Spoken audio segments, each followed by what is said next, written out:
بعد ما شفت الصواني دي انا برضو هرجع للصينيه اللي خلتني من احلى الحلقات واقربها لقلبي في حضرموت عنتر. ليه بقى يا جماعه؟ السمنه البلدي دي الله يرحمها امي، كان بالنسبه لنا السمنه البلدي دي مكون اساسي من مكونات حياتنا.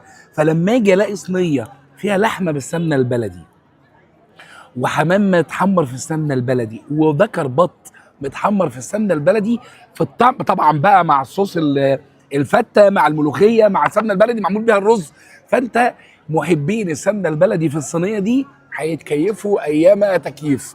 احنا في حضرموت عنتر اللي انا فيه هنا اللي هو بتاع عرابي، احنا عندنا حضرموت عنتر في التجمع الخامس وفي جسر السويس وفي احمد عرابي. المكان اللي احنا فيه اجواء مختلفه، مش مطعم مقفول زي المطاعم التانية، قاعدة بالنسبة للناس في الويك اند وللأسرة، في ألعاب، في جنينة، في طبعا الخيم بتاعت المندي